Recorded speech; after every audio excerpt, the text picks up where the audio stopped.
हा तर हे टाकले inertia of rest. So inertia of rest मध्ये काय होईल, काय आहे तुमचा अंदाज, काय होऊ शकते? Resist to change in state of rest. म्हणजे रेस्ट मधून जर आपल्याला आपला स्टेट चेंज करायचा आहे, रेस्ट मधून आपलं स्टेट कुठे चेंज होईल? मोशन मध्ये. सो जर मोशन मध्ये आपण काय शिकतो आता, इनर्शिया म्हणजे काय होतं?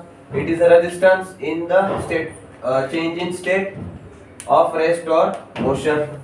सो आता आपलं रेजिस्टन्स कशासाठी होणार आहे? मोशन मध्ये येण्यासाठी. इनर्शिया ऑफ रेस्ट म्हणजे काय? रेस्ट पासून दूर जाण्यापासून, रेस्टची जी स्टेट आहे ती चेंज करायसाठी आपल्याला एक रेजिस्टन्स फेस करावा लागेल, and that resistance will be called as inertia of rest. So first one टाकली आहे types of inertia. First is inertia of rest. त्याच्यामध्ये लिहा the resistance of the object to change its state of rest, change its state of rest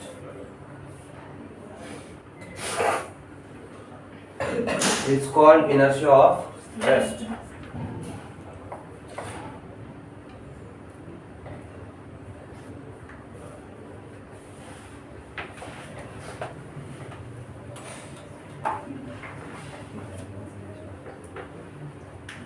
okay, म्हणजे inertia of rest म्हणजे काय? Rest पासून motion मध्ये येण्यासाठीचा resistance will be called as inertia of rest. Then next आहे आपला inertia of motion.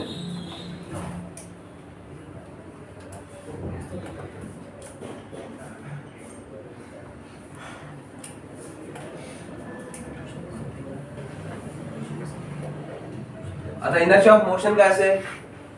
Resistance to change its state of motion. मोशनची state change करायचं म्हणजे कुठे यायचं? रेस्ट मध्ये यायचं. म्हणजे एखादा ऑब्जेक्ट जर मोशन मध्ये असेल तर it will try to be in Rest. It will try to be in motion. जर एखादा ऑब्जेक्ट मोशन मध्ये असेल तर ते रेस्ट मध्ये यायचा का प्रयत्न करेल? सगळे ऑब्जेक्ट तुमच्यासारखे आळशी नसतात. हा समजल्या? If an object resists, if an object resists the change in its state of motion,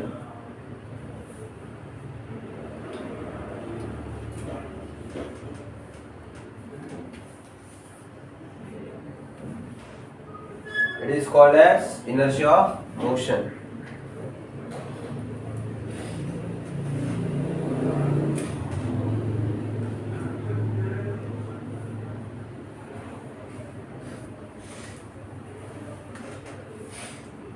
चालेल लिहून. आता आपलं रेस्ट झालं, मोशन झालं, उरलं काय आता?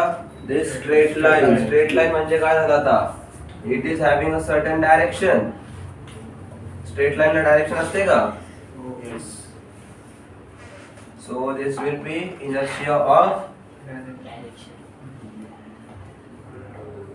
डायरेक्शन. आता मला स्ट्रेट लाईनला डायरेक्शन कशी असते? जर मी स्ट्रेट लाईन ड्रॉ केली तर हिला एक डायरेक्शन आहे का वर आणि खाली? ही जर ड्रॉ केली तर हिला पण एक डायरेक्शन आहे, आणि जर हे ड्रॉ केलं तर याला काय डायरेक्शन आहे? काहीच नाही. हे इकडे पण पॉइंट करतंय, इकडे पण करतंय, इकडे पण करतंय, खाली पण करतंय, नेमकी कुठे? Right. So straight line always has a direction. So we will now discuss about the inertia of direction. काय होईल मग इनर्शिया ऑफ डायरेक्शन? हा, अरे इनर्शिया म्हणजे रेजिस्टन्स आहे. Resistance to change the direction. Yes. या बरं आता वरती जसं लिहिलंय त्याच हिशोबाने काय होऊ शकतं आता?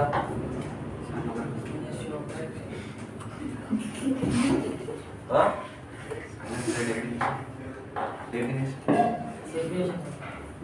तुम्हाला द्यायची आहे. स्वतः विचार करून स्वतः लिहायची आहे.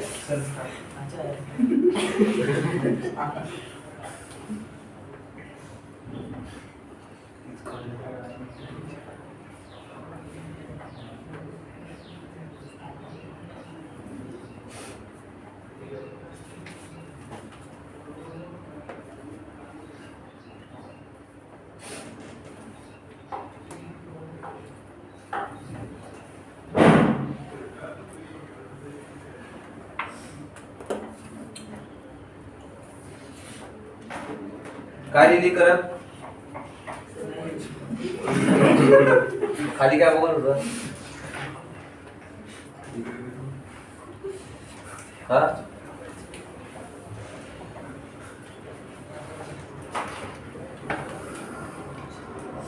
काय ठेवलंय खाली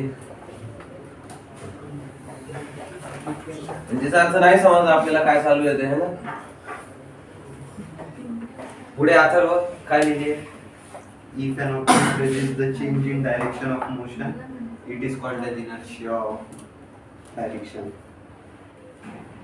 काय काय पुन्हा आवाज If an object presents the change in direction of motion, yes बस तेच इम्पॉर्टंट आहे so now once we have finished with inertia now we'll start with law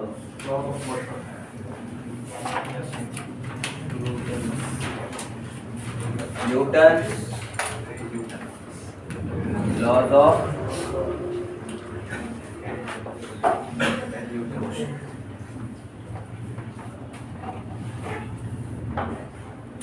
So किती लॉज आहे टोटल न्यूटनचे तीन त्याच्यामध्ये काय टाकणार मग आता देयर विल बी फर्स्ट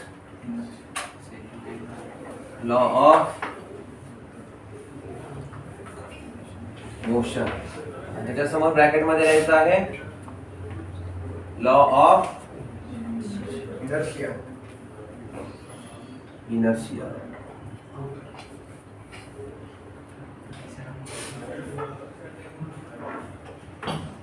काय आहे मग आता law of inertia Object that remains at rest until we don't apply force. आणि मोशनचं is the law of motion चालू आहे तुला सांगून दिलं मोशन आहे की नाही An object continues to be in rest or motion unless and until and force is applied on it. आता मी फोर्स सपोज हे एक ऑब्जेक्ट आहे इकडून एक फोर्स लावलाय इकडून एक फोर्स लावलाय हा लावलाय 3 न्यूटनचा हा लावलाय 3 न्यूटनचा फोर्स लावला Unbalanced force. Balance force. Unbalanced force लिखो उसमें क्या है every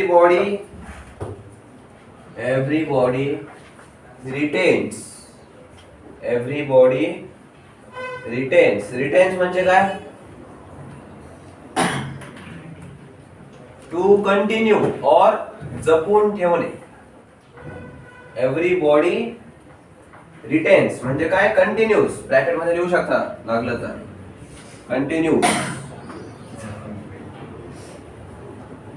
its state of rest or motion continues its state of rest or motion motion कसं असते आपलं Straight lines. motion along a straight line motion along a straight line until an external तर हा force कसा पाहिजे आपल्याला Unbalanced. unbalanced force is applied on it कुठून until an external unbalanced force is applied on it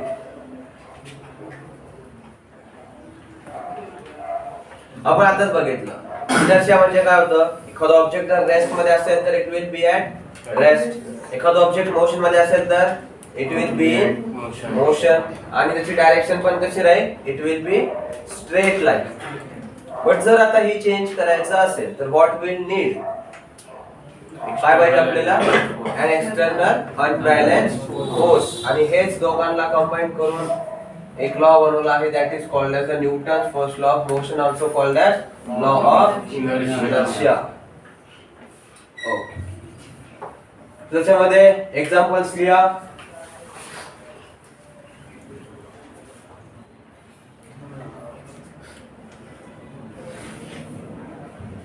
A person standing in bus.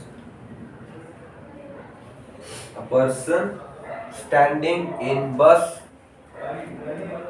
falls backward.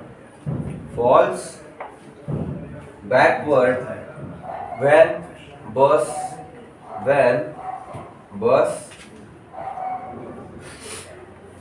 starts moving suddenly.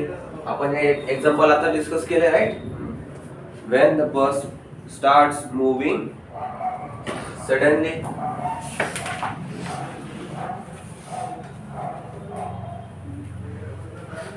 त्याच्यानंतर आणखी एक लिहा. When we shake a tree. When we shake a tree. When we shake a tree.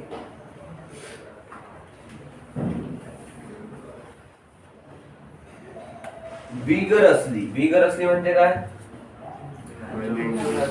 Spelling येत नसेल तर काही पण लिहू नका.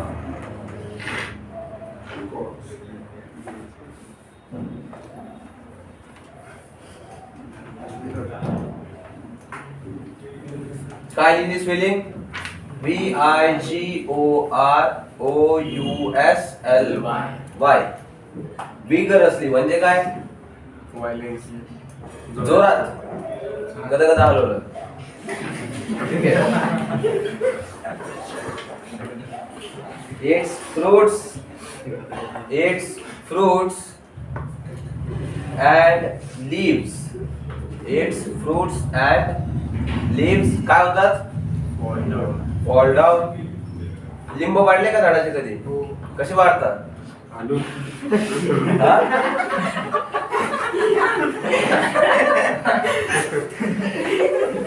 हात घालून तोडतात का ते लिंब आतमध्ये असेल तर? का बरं? काटे असताना ते लिंब पाडतात कसे खाली? काढी नाही, त्याला झाडाला हलवलं जातं राईट. ओके.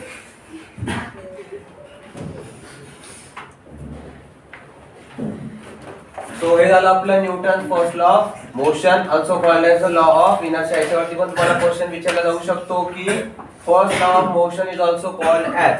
ते तुम्हाला माहिती पाहिजे law of inertia. So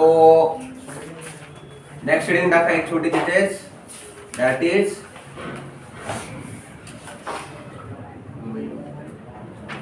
momentum.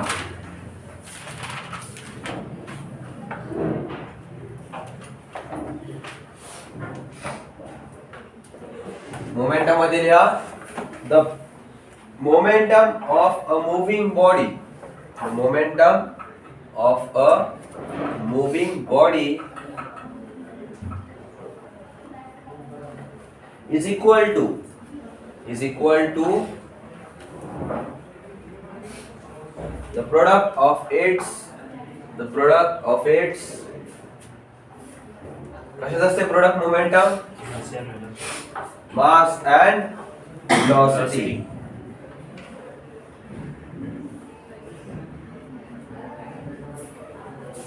Mass and velocity. Mass scalar है कि वेक्टर है? Scalar.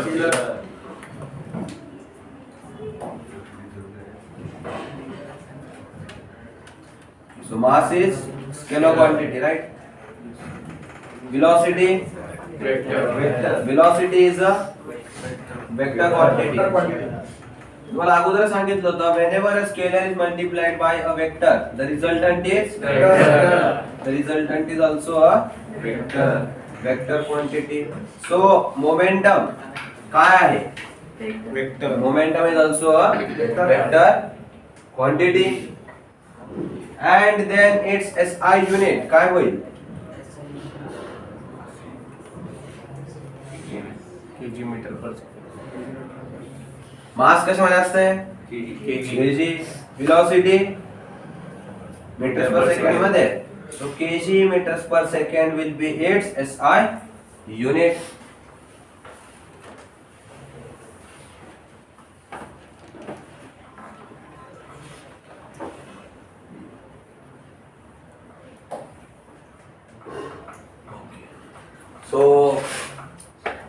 नेक्स्ट हेडिंग टाका आता law of conservation of momentum. कारण जर मोमेंटम नाही समजलं तर सेकंड लॉ ऑफ मोशन नाही समजलं. So because of which understanding momentum is important. Next heading काय टाकायची आपल्याला आता law of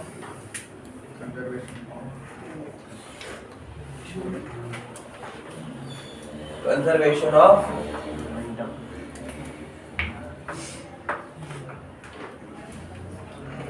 momentum. Law of conservation of momentum. सगळ्यात पहिले तर मग आता लॉ म्हणजे काय, it will be a rule, right. त्याच्यानंतर कंजर्वेशन म्हणजे काय, मोमेंटम तर आता आपण बघितलं, it is a product of mass and velocity, it is a vector quantity with SI unit as kg metres per second. हे झालं मोमेंटम बद्दल. Now what is the conservation. Conservation म्हणजे काय, अरे जे माहिती असेल ते सांगा. Maintain equality. हा, Maintain equality. कंजर्वेशन म्हणजे जपून ठेवणं, म्हणजे आहे तेवढंच राहिलं पाहिजे. ठीक आहे. सो मग आता काय जपून ठेवायचं आपल्याला, मोमेंटम. आणि त्याचं आपण काय स्टडी करणार आहे, लॉ. लॉ म्हणजे काय आहे, रूल आहे. So law of conservation of momentum. Conservation म्हणजे काय आहे, जपून ठेवणं, म्हणजे आहे तेवढ्याच क्वांटिटी मध्ये राहिलं पाहिजे. काय, मोमेंटम. फॉर दिस त्याच्यामध्ये लिहा, if no external force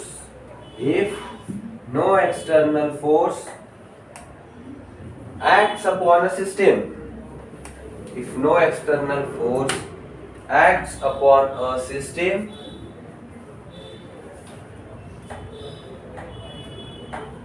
system म्हणजे काय,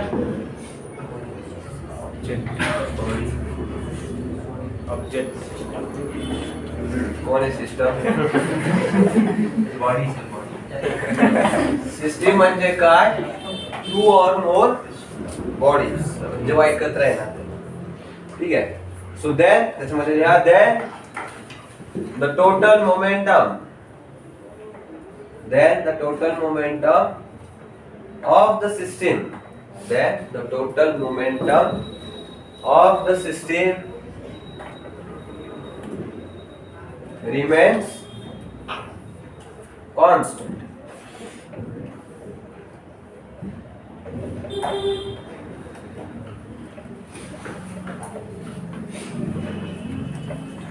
लिहिलं इथपर्यंत.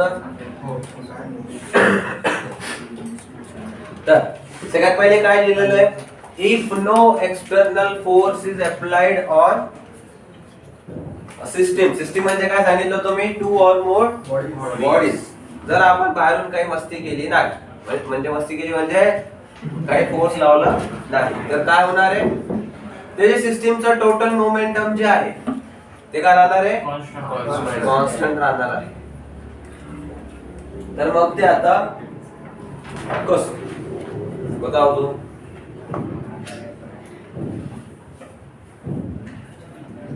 आता त्याच्यासाठी आपण एक सिंपल एक्झाम्पल घेऊ शकतो.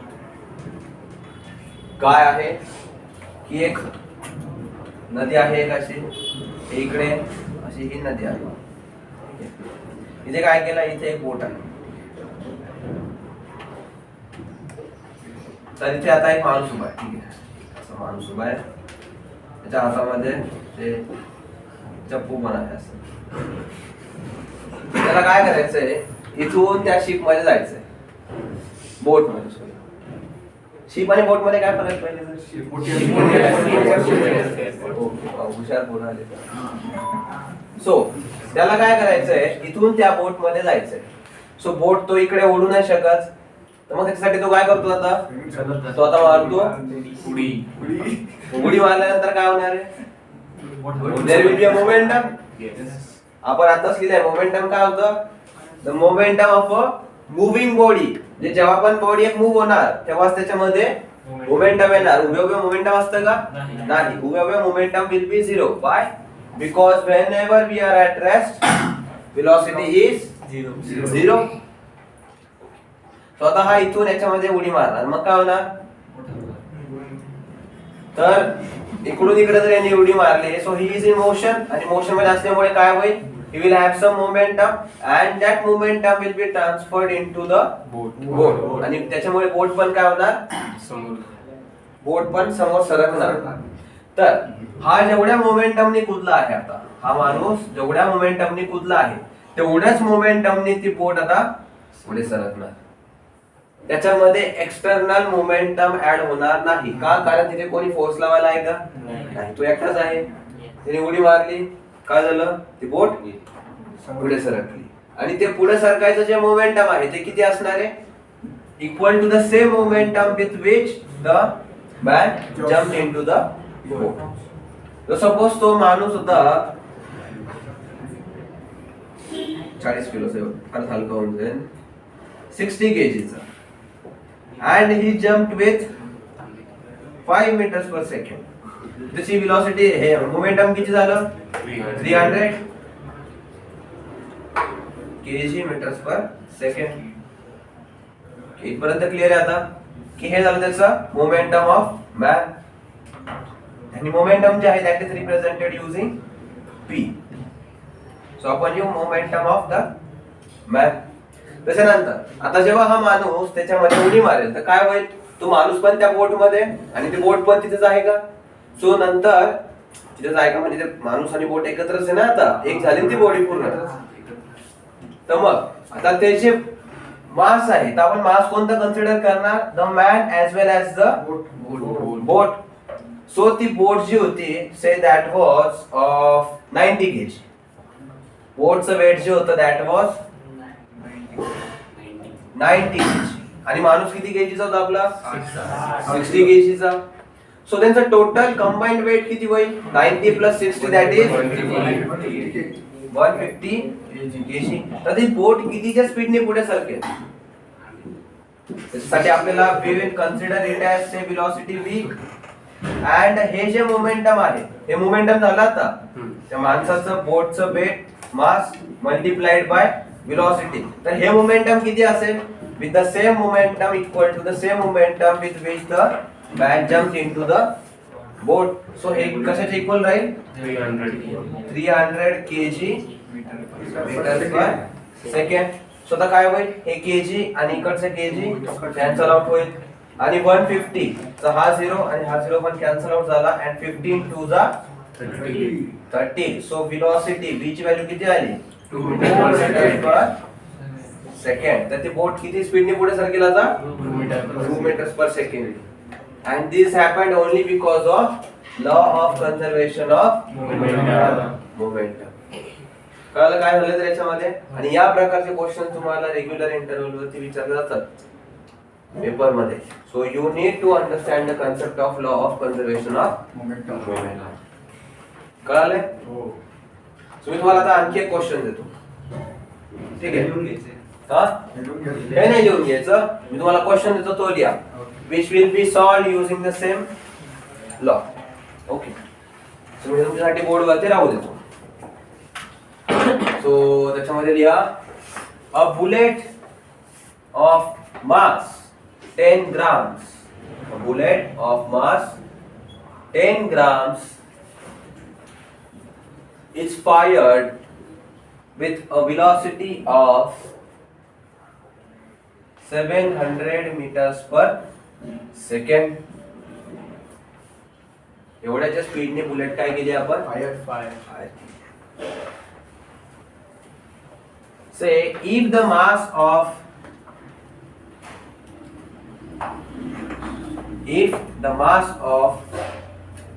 the gun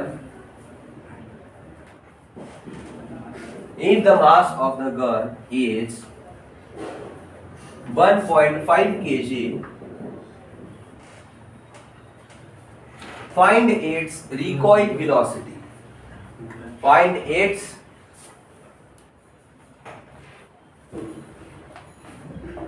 recoil velocity. आता recoil म्हणजे काय माहिती आहे?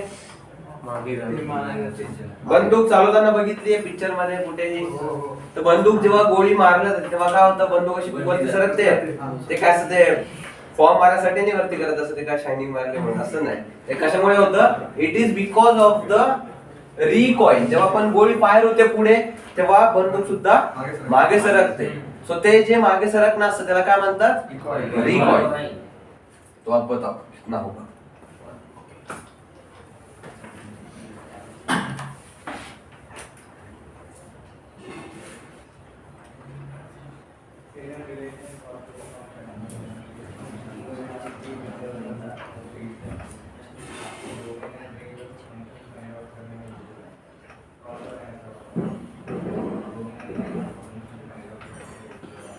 काय काय करावं लागेल तुम्हाला? सर ते ग्राम कन्वर्ट करायला लागेल त्याच्यामध्ये बुलेट. तुला काय वाटतं?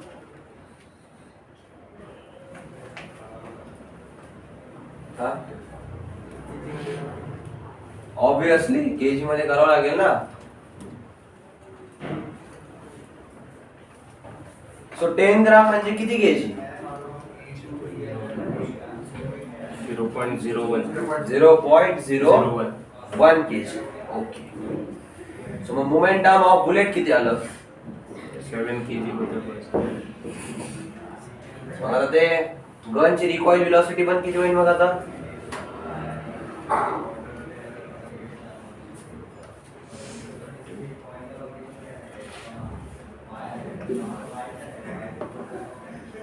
अरे यार लावा, थोडंसं डोकं लावायचंय, काही नाहीये इथं.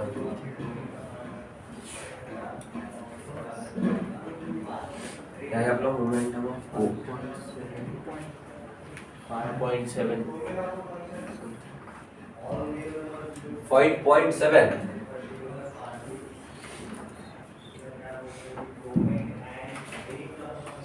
7 हा एवढं ना. 5.3 15 डिवाइड करतोय ना. 70/50. हा म्हणजे किती झालं? 15 5 जा.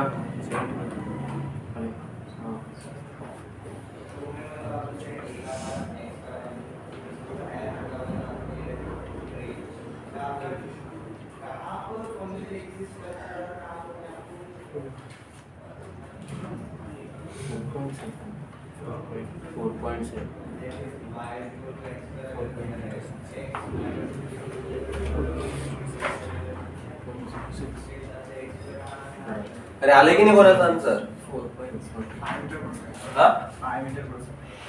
5 मीटर पर सेकंड नाही एवढं नसणार. तुझं 75 कन्सिडर केलं का? मग पाय कसं काय ते?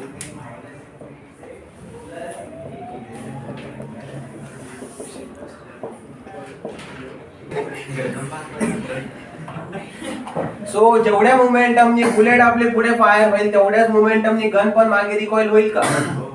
राईट. सो सगळ्यात पहिले आपल्याला काय करावं लागेल? बुलेटचं मोमेंटम काढावं लागेल.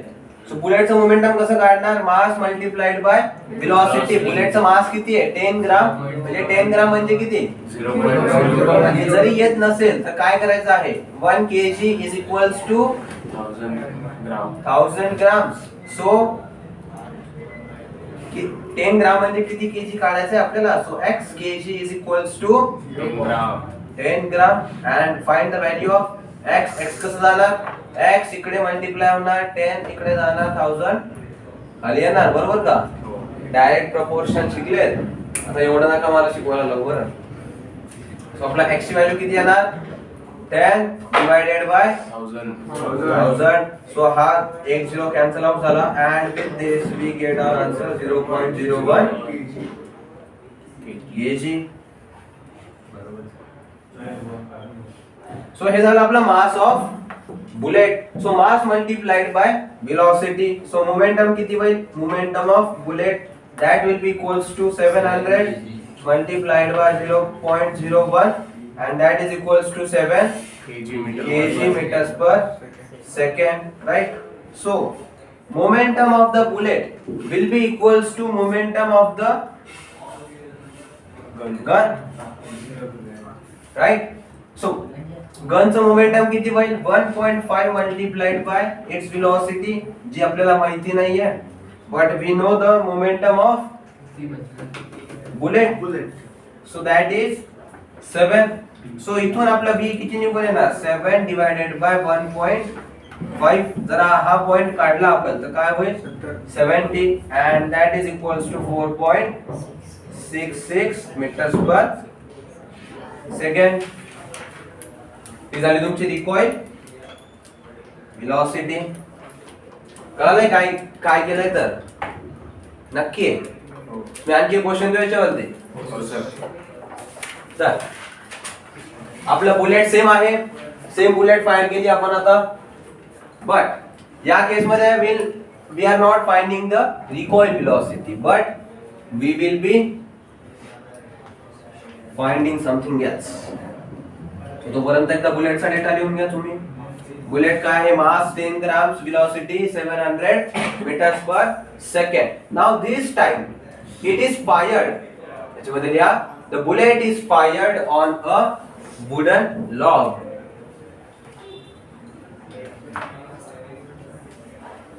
It is fired on a wooden log. Wooden log म्हणजे काय, लाकडाचा ठोकळा, त्याच्यावरती आपण फायर केले. ओके,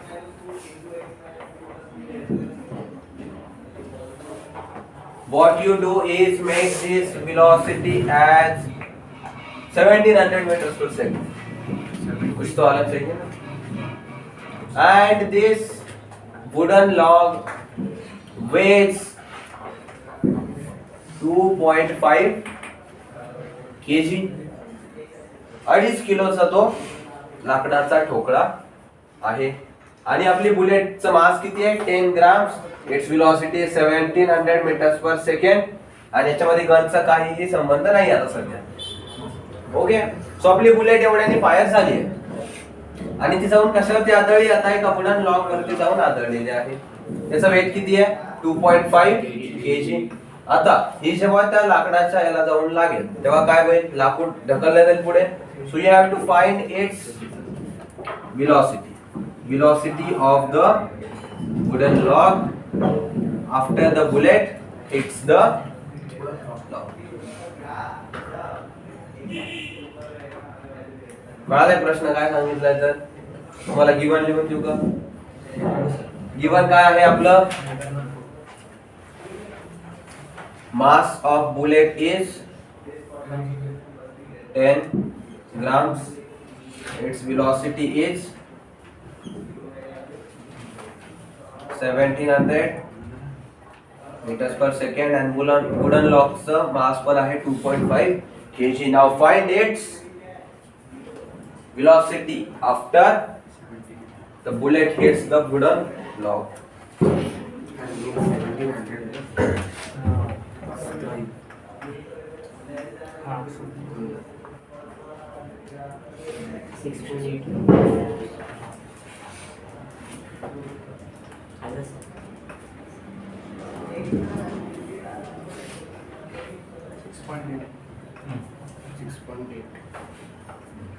हा 6.8. काय बोल कसं गेलंय.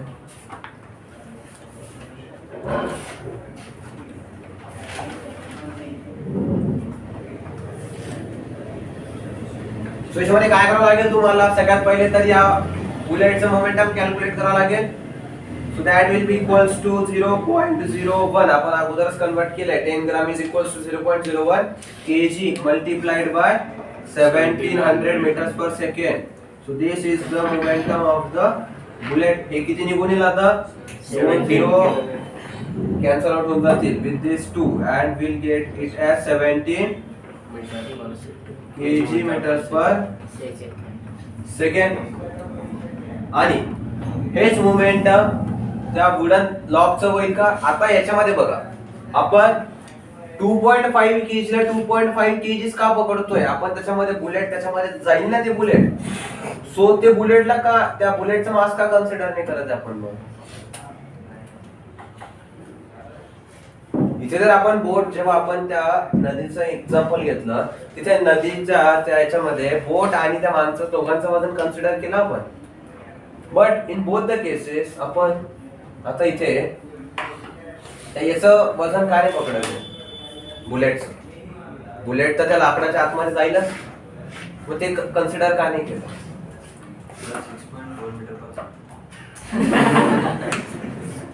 नेग्लिजिबल असं ऑब्विसली यार, तो 2.5 किलोचा तो लाकडाचा ठोकळा आहे, त्याच्यामध्ये 10 ग्रॅम जर वाढलं तर काय फरक पडणार आहे? कॅल्क्युलेशन अवघड होऊन जाईल आपलं आणखी. जर ती बुलेट 500 ग्रामची असली असती फॉर एक्झाम्पल, तर काय झालं असतं, ते 2.5 3 किलो झालं असतं, आणि तर त्याच्यामध्ये आपल्याला कन्सिडर करावं लागलं असतं 10 ग्रामची बुलेट. म्हणजे काय, it is almost a negligible mass, right. So त्याच्यामुळे आपण 2.5 kg ला 2.5 kg पकडणार आहे, राईट. सो आता velocity of this wooden block ही कशी कॅल्क्युलेट करायची, तर दिस 2.5 multiplied by the velocity will be equals to the momentum of the momentum of the bullet. आणि इथून आपला b किती निघून येणार, 17 divided by 2.5, आणि हा डेसिमल जर आपण सरकवला तर it will B 170. So 25 times 6 is 6.4. अरे 25 times 6 6.8. 150. मी काय विचारतोय, तुम्ही काय सांगताय? मी विचारलं सकाळी काय खाऊन आले, नाही मी संध्याकाळी खिचडी खाणार आहे. मी जे विचारलं ते सांगा ना. 2.5 times 6 is 150. आणि उरलं काय आपल्याकडे आता 20. सो आपण आणखी एक इथे डेसिमल पुढे 0 ऍड होणार, ऍड 6.8 आपल्याकडे 20.0 होणार. So 25 times 8 is 200. So it will B 6.8 meters per second. एवढ्या वेलोसिटीने आपला आता तो लाकडाचा ठोकळा पुढे सरकेल.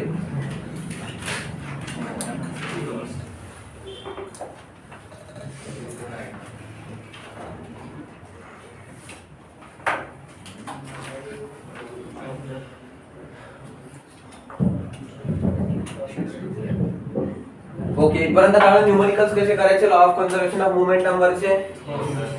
सो आता 1.2-3 स्टार लावून लिहा माझ्याकडनं, क्योंकि ये बहुत ज्यादा इम्पॉर्टंट है. आणि याच्यावरती जर क्वेश्चन आला तर तुम्ही हमखास चुकून येणार, आय नो. त्याच्यामुळे सांगतोय की हा पॉइंट नीट लक्षात ठेवायचा. ओके,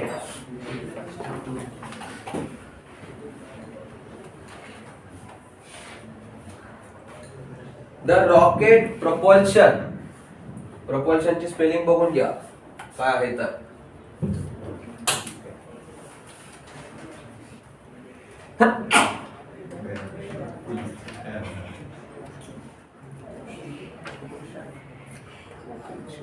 रॉकेट प्रपोल्शन म्हणजे काय, जे रॉकेट वरती जातं, दिवाळीचं नाही, इवन दिवाळीचं पण आहे, बट सेम. रॉकेट मध्ये काय होतं, if this is our rocket, त्याच्यामध्ये खाली काय होतं, फ्यूल बर्न होतं आणि आपलं रॉकेट वरती सरकतं. सो ह्या पूर्ण याला काय म्हणणार आहे आपण, रॉकेट प्रपोल्शन. सो हे कशामुळे पॉसिबल आहे rocket propulsion, it is because of the law of conservation of momentum. त्याच्यामध्ये लिहा, the rocket propulsion works on the conservation. Rocket propulsion works on law of conservation of momentum.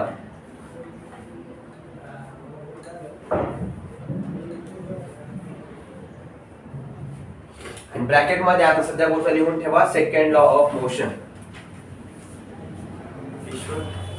कपड़ा pass कर. Bracket मध्ये काय लिहिणार, second law of motion. तर हा question बऱ्याच वेळेस तुमच्या खूप साऱ्या एक्झाम्स मध्ये विचारला गेलेला आहे.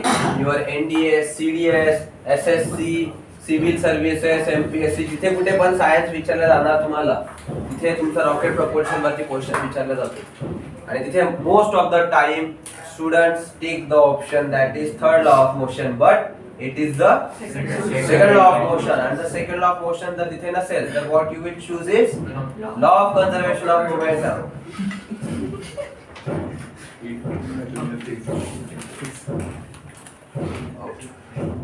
So with this we will start with Newton second law of motion. First law झाला आता. Will start with second law of motion.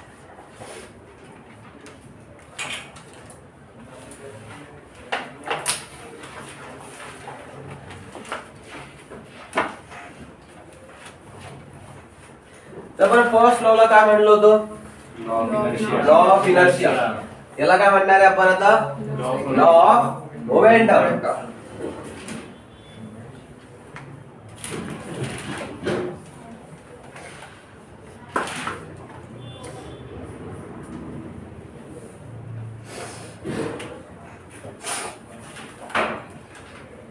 ठीक आहे. सो मोमेंटम काय होतं? Product of mass and velocity. ती क्वांटिटी कशी होती? Momentum. It was vector quantity. याचा unit was per second. So law of conservation of momentum पण समजले की if no external force is applied on the system, काय पुढे? Momentum is constant. The momentum remains constant of the system. So मग आता law of conservation of momentum मध्ये काय होणार? काहीतरी वेगळं होईल. काय होईल ते वेगळं? आपण मागच्या वेळेस काय बघितलं होतं? लॉ ऑफ इनर्शिया मध्ये इनर्शिया काय होतं? Resistance. It was resistance to the change of state of rest or motion along Straight line. Straight line. आणि लॉ मध्ये काय आलं होतं की जर ते चेंज करायचं असेल तर काय पाहिजे आपल्याला? External unbalance. External unbalance force पाहिजे. काहीतरी नवीन आलं होतं. मग याच्यामध्ये नवीन काय आलं? माहितीये what is the second law of motion? हमने अभी तक मोमेंटम पढ़ा, law of conservation of momentum. Now what will be the second law of motion, also called law of momentum? काय होईल? आठवत आहे? शाळेत झालंय तुमचं? मग झाले पेपर झाले. पेपर माझे सगळे अक्कल ठेवून होतो मी, है ना? सोबत थोडी घेऊन फिरायची असते.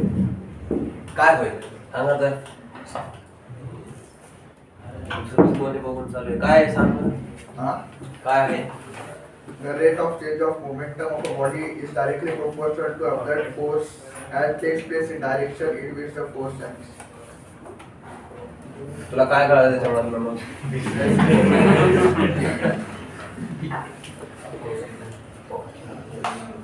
सो आतापर्यंत आपण काय बघितलं की मोमेंटम काय होतं आपलं? Constant. But is it necessary that की दरवेळेस एक एक्सटर्नल फोर्स त्याच्यामध्ये अप्लाय होणारच नाही? जर एक्सटर्नल फोर्स अप्लाय झाला तर काय?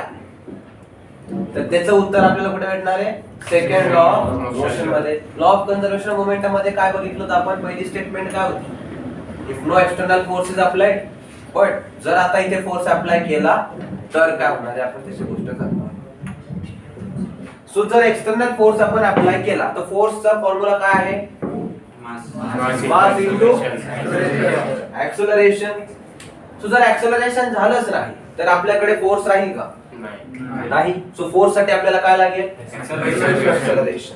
आणि जेव्हा ऍक्सेलरेशन होतं तेव्हा काय चेंज होतं? वेलोसिटी चेंज होईल. आणि जर वेलोसिटी चेंज झाली तर काय चेंज होऊ शकतं? Momentum. मोमेंटम चेंज होईल. अरे मोमेंटमचा फॉर्म्युला काय होता? Mass into velocity. तू जर मास चेंज करू शकतो एखाद्या बॉडीचा आपण? नाही. जर ती कापली, तोडली, फोडली नाही तर मास चेंज होईल का? नाही. सो मास जर चेंज होऊ शकत नाही तर मोमेंटम आपण एखाद्या बॉडीचं कसं चेंज करू शकतो? By changing the velocity. So आणि वेलोसिटी चेंज झाल्यामुळे काय होतं? ऍक्सेलरेशन येतं. आणि जर ऍक्सेलरेशन असेल तर काय होतंय? We have force. So law of conservation of momentum मध्ये काय होतं? No force. फोर्स जर अप्लाय झालेला नसेल तर वेलोसिटी चेंज होईल का? नाही. म्हणजे वेलोसिटी चेंज जर झाली नाही तर मोमेंटम कसं राहील? आहे तेवढंच राहील. म्हणून आपण काय चेक केलं? Law of conservation of momentum. But जर आता फोर्स अप्लाय केला तर काय होईल? ऍक्सेलरेशन येईल. ऍक्सेलरेशन मुळे वेलोसिटी चेंज होईल आणि वेलोसिटी चेंज झाल्यामुळे काय होईल? आता मोमेंटम चेंज होईल. तर तेच चेंज झालेलं मोमेंटम आणि त्या फोर्स रिलेशन काय आहे हे कोण सांगते आता आपल्याला? Second law of motion. त्याच्यामध्ये आता हे तर कळलंय की तिकडे फोर्स का अप्लाय होत नव्हता आणि इकडे फोर्स आता का अप्लाय होणार आहे. तर तिकडे फोर्स काय अप्लाय नाही झाला कारण मोमेंटम कॉन्स्टंट होतं. मोमेंटम चेंज नाही झालं. मोमेंटम जर चेंज करायचं असेल तर काय चेंज करावं लागतंय, व्हेलॉसिटी. आणि व्हेलॉसिटी जेव्हा चेंज होते तेव्हा काय येतं, ऍक्सेलरेशन. आणि जेव्हा ऍक्सेलरेशन असतं तेव्हा आपल्याकडे फोर्स पण असतो. सो तिकडे व्हेलॉसिटी चेंज नाही झाली म्हणून नो फोर्स, इकडे व्हेलॉसिटी चेंज झाली म्हणून आता फोर्स आहे. ओके, त्याच्यामध्ये या the rate of change of momentum. आता इथे काय झालंय, मोमेंटम चेंज झालंय. The rate of change of momentum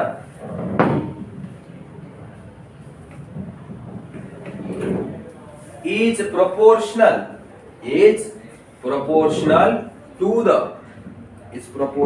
to the unbalanced force.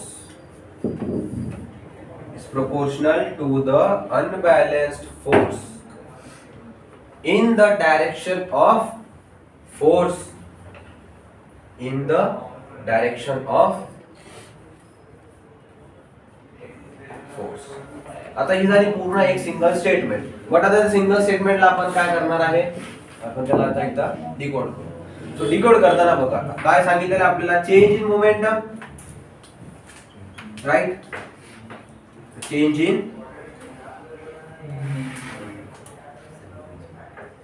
Momentum. आता चेंज इन मोमेंटम कशामुळे होऊ शकतं मी आता सांगितलं, because of change in velocity.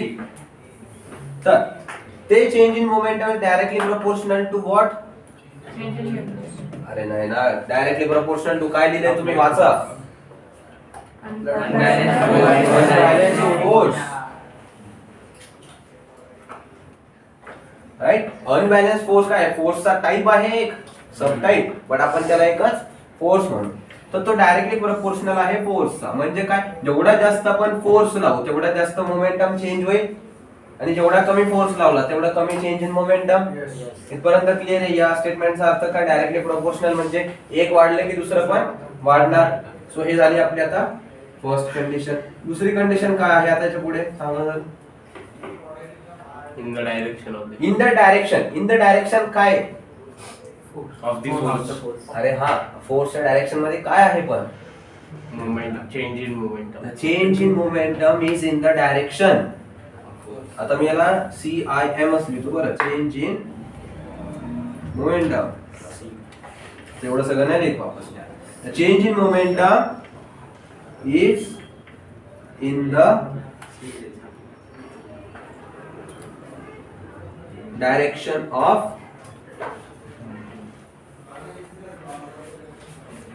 Force. आपण बघितलं फोर्स स्केलर आहे की वेक्टर आहे. Vector. पहिला स्टॉप आपल्या चॅप्टरचा पहिला टॉपिक आहे ना, फोर्स.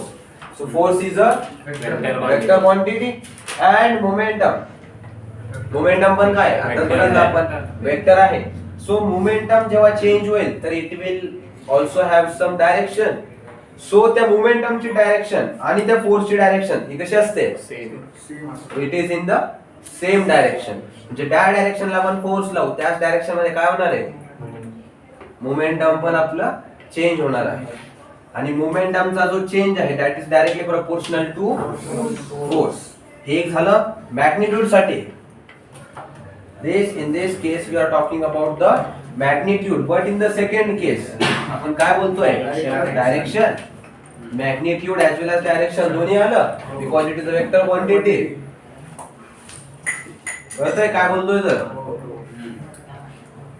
सो आता पुढे बघा काय आहे, चेंज इन मोमेंटम. चेंज नेहमी कसा दाखवला जातो, मी काय सांगितलंय, how do we calculate the change. Final minus. It is always final minus initial.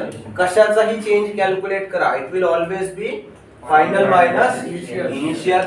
So आता चेंज इन मोमेंटम. मोमेंटम कशामुळे चेंज होतं, because of velocity. So say initial velocity माझी होती u अँड फायनल व्हेलॉसिटी झाली माझी आता v. So change कसं दाखवणार आपण आता, इनिशियल मोमेंटम काय होईल m इंटू u आणि फायनल मोमेंटम काय होईल M into m into v. So change कसं दाखवणार आपण आता final minus initial. Final momentum काय होईल mass race to velocity minus initial mass into initial velocity. So आपण काय सांगितलं रेट ऑफ चेंज होतो इथे चेंज नाहीये फक्त it is rate of change. So rate आपण कशामध्ये पकडणार याचा it will be always in terms of time. हेच लिहिलं ना the rate of change of momentum direct फक्त चेंज लिहिलंय नाही rate of change of momentum आहे लिहिलं नसेल तर लिहून घ्या काय लिहिलंय बोले रेट ऑफ चेंज नाही लिहिलं ना Rate of change of moment. Rate of change of momentum बरोबर. सो आपण रेट कशामध्ये पकडतो rate is always considered with time. So this is directly proportional to force. So इथे मास आणि मास कॉमन आहे इथे सो मी त्याच्यातला m कॉमन घेऊ शकतो. B minus C. So this will be b minus u divided by t. So हे काय दिसते का तुम्हाला Oh. Acceleration. समजलं काय आहे Acceleration. this is mass into Acceleration. acceleration and this is directly proportional to force. तर आपला जो फोर्स आहे आता इथे this force is not dependent on anything else except mass and acceleration. पण तरी इथे डायरेक्टली प्रोपोर्शनल साइन आहे. सो हे डायरेक्टली प्रोपोर्शनल साइन काढण्यासाठी we use the constant as 1 आणि because of which Rf is equals to mass into acceleration. इथून directly equal to sign का आली कारण असं दुसरा कोणताच फॅक्टर नाहीये ज्याच्यावरती फोर्स आपला म्हणजे जो फोर्स आपण लावणार आहे तो आणखी कशावरती डिपेंडंट आहे. जसं तुम्ही आता ग्रॅव्हिटेशनल शिकले तुम्ही universal law of gravitational directly proportional to product of masses and inversely proportional to square of the distance. So त्याच्यामध्ये जे डायरेक्टली प्रपोर्शनचे साइन होते ती काढण्यासाठी तुम्ही एक कॅपिटल जी इंट्रोड्यूस केला होता. कारण it was dependent on G. तसा आपला आता इथे जो फोर्स आहे it is not dependent on anything except mass and acceleration म्हणून आपण इथे दुसरा कोणताही कॉन्स्टंट घेऊन येत नाही. कळालंय हे directly proportional direct equal to कसं काय झालं तर कारण दुसरा काही कशाचा संबंधच नाहीये मध्ये. ओके सो आता हे इथून लिहून घ्या की rate of change of momentum directly proportional to force म्हणजे काय हे सेकंड वाला नका लिहू. लिहिलंय का काही प्रॉब्लेम नाही हे लिहून घ्या बघा आता.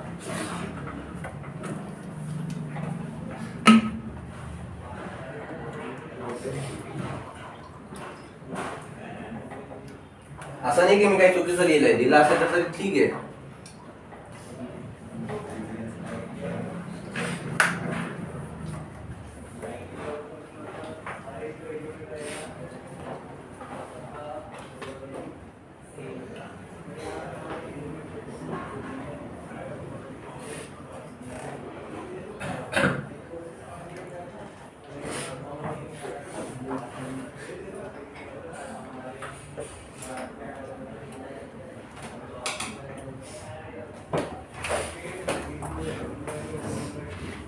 म्हणजे याचा अर्थ आता काय होतोय या पूर्ण लॉच कन्क्लुजन काय निघून येतो मग आता जर आपण फोर्स लावला तरच मोमेंटम चेंज होणार आहे का हा विदाउट फोर्स मोमेंटम चेंज होईल नाही.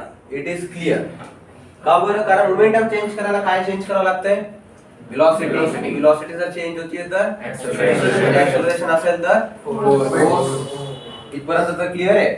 So whenever there is change in काय change in momentum there is a presence of force and that force and rate of change of momentum is directly proportional to each other. आणि ज्या direction मध्ये आपलं momentum change होईल त्याच direction मध्ये आपलं काय असतोय फोर्स. कळले म्हणजे असं नाही की इकडे फोर्स लावला आणि इकडे डायरेक्शन चे आपलं हे मोमेंटम चेंज झालं नाही असं नाही होणार. कळले आणखी काही डाऊट कशामध्ये नाही नक्की. सो आज हम करते हैं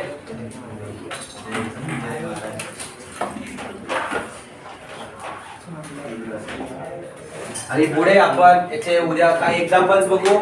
we'll also have some new concepts which we will be discussing tomorrow. उद्या आहे लेक्चर आपला. So tomorrow we will discuss about its examples on second law of motion. We will also discuss about the impulse and third law of motion. Okay, so for now stop here.